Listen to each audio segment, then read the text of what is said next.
구약성경 이사야 64장 1절부터 9절까지의 말씀을 우리가 함께 한 목소리로 읽겠습니다.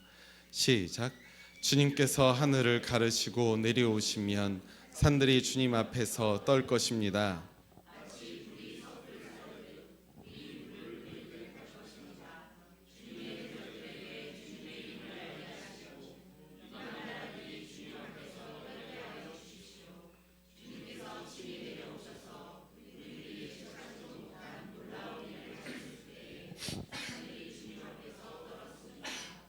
이런 일은 예로부터 아무도 들어본 적이 없습니다. 아무도 귀로 듣거나 눈으로 본 적이 없습니다. 주님 말고 어느 신이 자기를 기다리는 자들에게 이렇게 할 수 있었겠습니까? 주님께서는 정의를 기쁨으로 실천하는 사람과 주님의 길을 따르는 사람과 주님을 기억하는 사람을 만나 주십니다. 그러나 주님 보십시오. 주님께서 진노하신 것은 우리가 오랫동안 죄를 지었기 때문입니다. 우리가 어찌 구원을 받겠습니까? 우리는 모두 부정한 자와 같고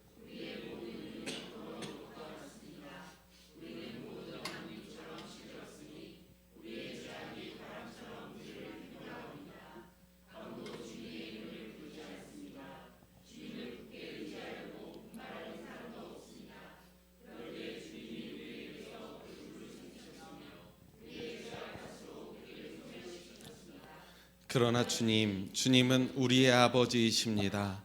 우리는 진흙이요 주님은 우리를 빚으신 토기장이십니다.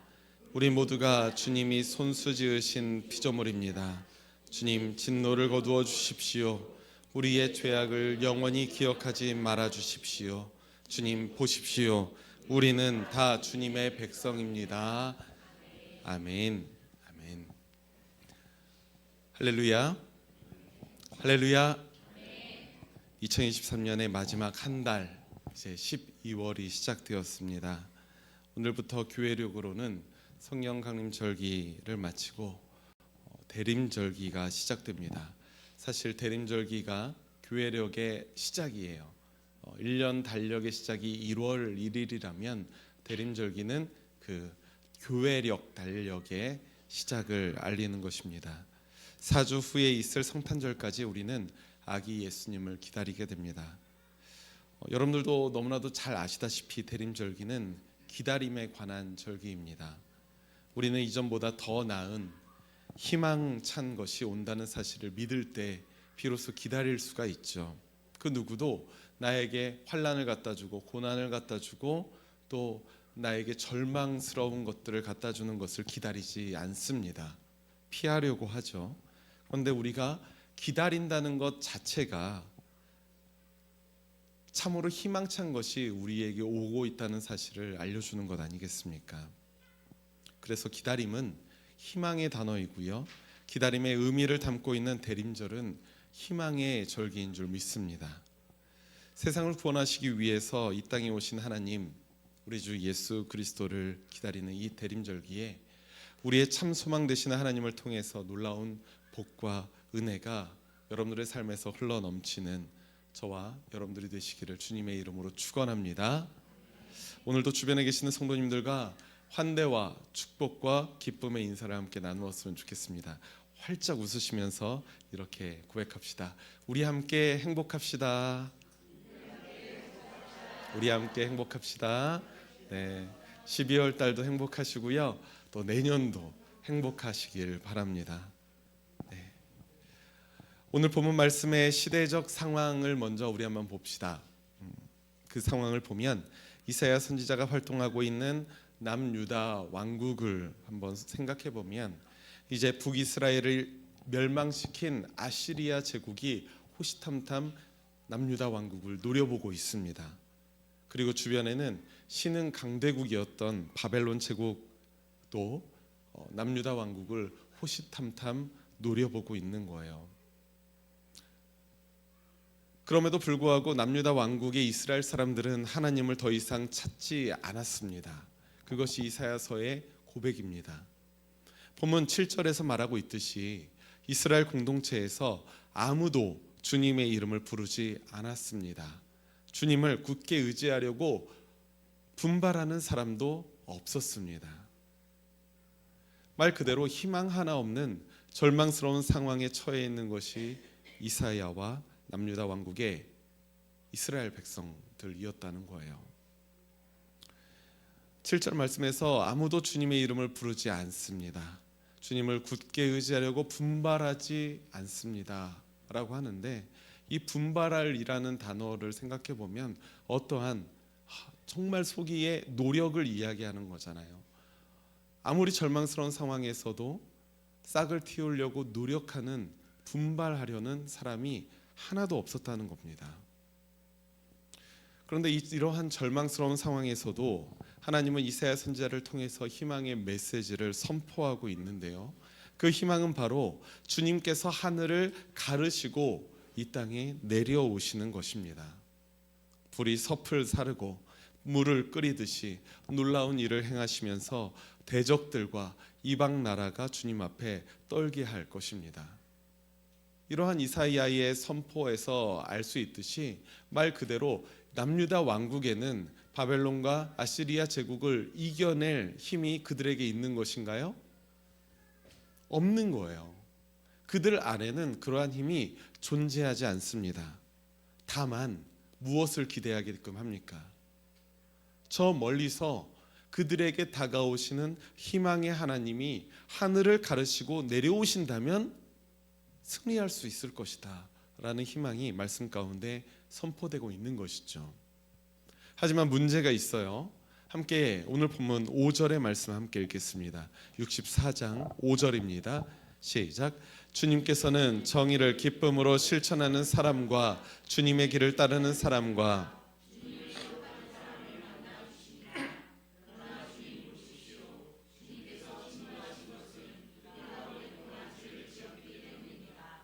우리가 어찌 구원을 받겠습니까? 아멘. 이게 무슨 말인가요? 하늘을 가르시고 내려오셔서 남유다 왕국의 희망이 되어주실 하나님께서는 본래는 어떤 분이시냐면 정의를 기쁨으로 실천하는 사람과 주님의 길을 따르는 사람과 주님을 기억하는 사람들을 기뻐하고 그들을 만나주시는 분입니다. 그들의 희망이 되어주시는 분이에요.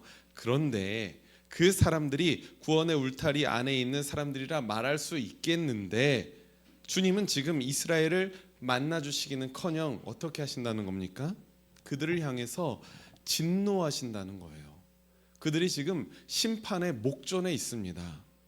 왜 그렇습니까? 왜 이스라엘은 하나님의 심판 목전에 놓여 있게 되었습니까? 이스라엘은 이미 부정한 자와 같고 더러운 옷과 같기 때문이다 라고 오늘 본문에서 이야기하고 있죠.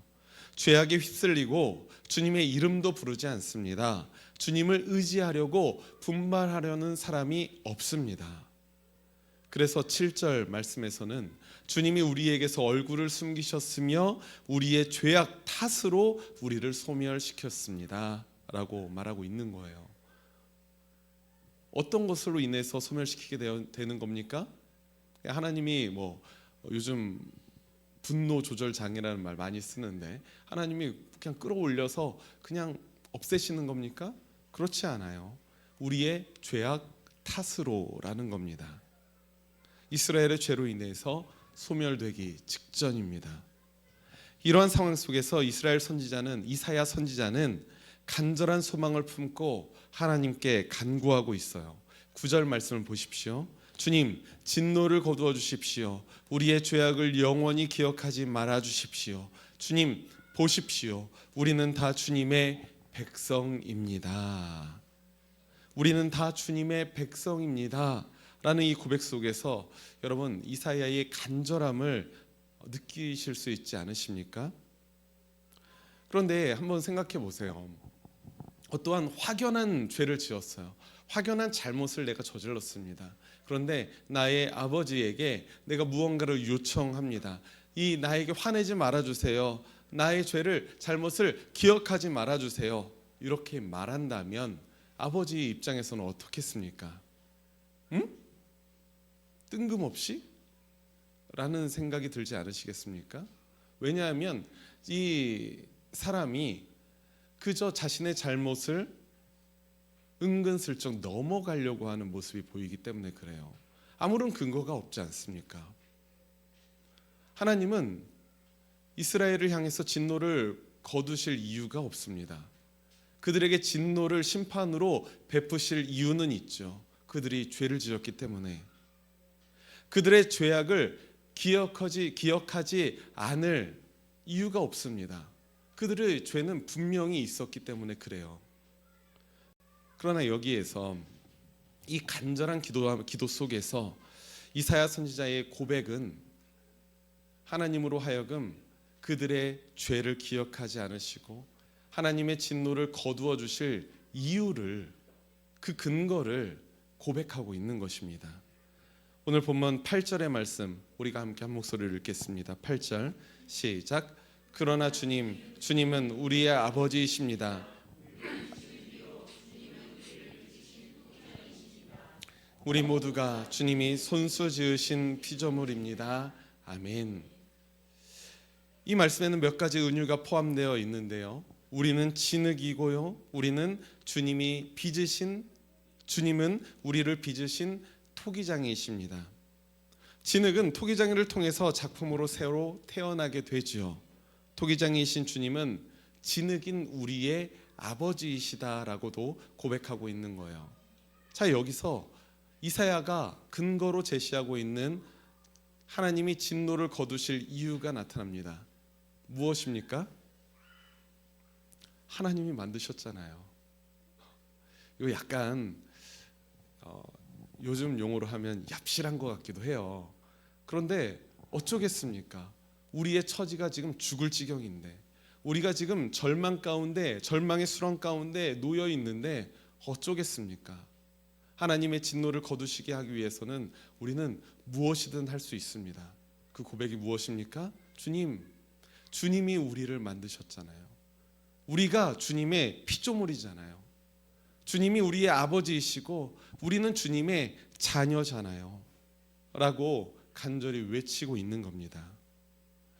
우리 초록교회와 초록도서관에서는 종종 도예 활동을 하면서 도자기를 만들어 보지 않습니까? 그때마다 심재화 집사님께서 얼마나 세심하게 진흙을 매만지시는지는 여러분들 아마도 보셨을 겁니다. 토기자기 하나님께서는 그렇듯이 진흙인 우리를 섬세한 손길로 매만지시면서 점점 아름다운 작품으로 만들어 가신다는 사실이에요. 우리가 비전문가인 우리가 아무리 정성껏 만들어도 사실 실상은 하루 이틀 후에 가보면 그것을 깎고 다듬고 다시 매만지면서 물칠하고 이러한 것들을 다시 전문가이신 심재화 집사님께서 다시 하시더라고요. 저는 정말 흉내도 내지 못하겠습니다. 저 같은 비전문가가 진흙으로 꼼지락꼼지락 장난치는 것과 전문가가 진흙으로 도자기 작품을 만드는 것은 이거 질적으로 엄청난 차이가 있는 것입니다. 이게 어떤 차이입니까? 저는 흙장난하는 것뿐이고요. 전문가는 창조하는 것입니다. 진흙이라는 것에서 도자기를 창조하는 거라는 거예요. 저의 흙장난의 결과물은 어떻게 쓰여질까요? 버려질 뿐이죠. 어떻게 쓰겠습니까? 결코 유용하게 사용될 수 없습니다. 하지만 심재화 집사님께서 정성을 다해서 빚으신 도자기는 우리들의 가정에서, 카페에서, 식당에서 유용하게 사용될 수 있을 겁니다. 그것이 바로 창조의 힘 아니겠습니까? 그것이 바로 토기장이의 능력 아니겠습니까? 창조주 하나님께서는 진흙과 같은 우리를 당신의 섬세한 손길로 정성을 다해서 빚으시는 분이신 줄 믿으시기 바랍니다. 하나님의 손 안에서 저와 여러분들은 아름다운 작품으로 거듭날 수 있다는 사실도 여러분들 믿으시기 바랍니다. 하지만 말이죠, 때때로 우리는 하나님의 창조의 손길을 자꾸만 외면할 때가 있어요. 토기장이의 손길을 외면하는 진흙이 있습니다. 그리고 그 진흙에게는 늘 갖가지 이유와 핑계가 존재합니다. 어떤 핑계가 있나요? 하나님, 그냥 진흙으로 살고 싶어요. 굳이 내가 작품이 되어서 하나님께 쓰여지기 싫어요. 하나님, 가마에 들어가서 뜨거운 온도를 견뎌내기 싫어요. 내가 물레에서 빚어지는 과정이 이거 너무 귀찮아요. 오늘날 진흙과 같은 여러분들은 이러한 이유와 핑계거리로 창조주 하나님을 의지하지 않고 그분의 손길을 외면하고 있지는 않으십니까? 만약 여러분들이 그랬다면 오늘 말씀을 통해서 우리 스스로를 향해서 통렬하게 성찰하시는 은총이 여러분들 가운데 있기를 간절히 소망합니다. 사랑하는 우리 초록교회 신앙가족 여러분, 우리는 오늘부터 대림절기를 살아가게 됩니다. 대림절기는 미래에서 오는 거잖아요. 이 미래를 의미하는 라틴어는 두 가지 종류가 있습니다. 하나는 후투룸이라는 단어고요, 또 다른 하나는 아드벤투스라는 단어입니다. 근데 후투룸은 되는 거예요. 되는 거. 어떤 한 아이가 자라서 그 아름다운 성인으로 되는 것, 이것이 후투룸의 미래입니다. 그런데 아드벤투스의 미래는 어떤 것이냐면 오는 겁니다. 오는 거. 오는 미래예요. 나에게 아무런 것도 없어요. 나에게 아무런 소망이 없습니다. 그런데 그 누군가가 절망 가운데 있었던 나를 끄집어 당겨 구해줍니다. 이것이 바로 아드벤투스의 미래입니다. 그렇다면 대림절로 번역할 때 사용하는 단어는 후투룸일까요? 아드벤투스일까요? 오는 미래, 아드벤투스입니다. 그래서 대림절을 영문으로 뭐라고 이야기하냐면 어드벤트라고 이야기하는 겁니다. 이것은 무엇을 의미할까요? 진흙이 작품으로 거듭날 희망은 진흙 가운데 있는 게 아니라는 거예요. 진흙이 아무리 스스로 발버둥을 치더라도 결코 작품이 될 수 없습니다. 결국 토기의 장이의 손길에서 온다는 것이죠. 진흙이 내가 작품이 되고 싶어요, 백날 꿈을 꾼다 한들 스스로 도자기로 레벨업 될 가능성은 없습니다.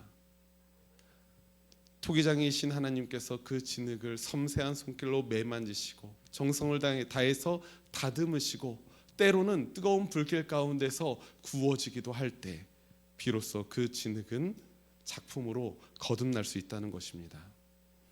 다시 오실 예수님, 다시 오실 하나님 나라가 우리들에게 기쁜 소식인 이유가 바로 그것 아니겠습니까? 우리 안에는 없는 이 놀라운 희망이 우리 주님과 하나님 나라와 함께 우리에게 지금 오고 계시다는 거예요.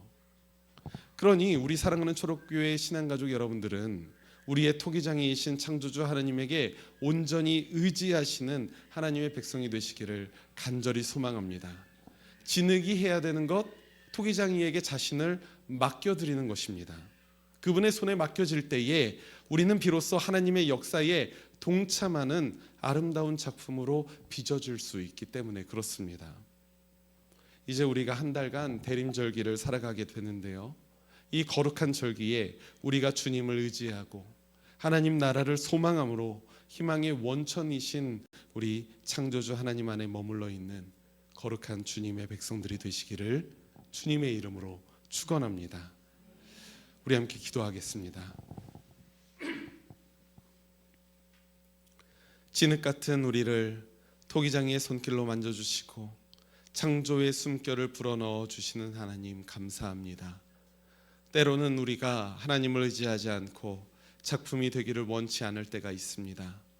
주님의 손에 붙들리지 않고 쓰여지지 않을 때 자신도 모르게 심판의 길로 가고 있다는 사실을 깨닫지도 못합니다. 우리의 어두운 눈을 용서하여 주옵소서. 이제 우리에게 오시는 하나님 나라의 희망을 바라보는 믿음을 우리에게 허락하여 주옵소서. 창조주 하나님께 우리의 삶을 맡겨 성령님의 인도하심을 따라 풍성한 삶을 누리는 우리가 되게 하여 주옵소서. 함께 하심을 믿으며 우리 주 예수 그리스도의 이름으로 기도합니다. 아멘.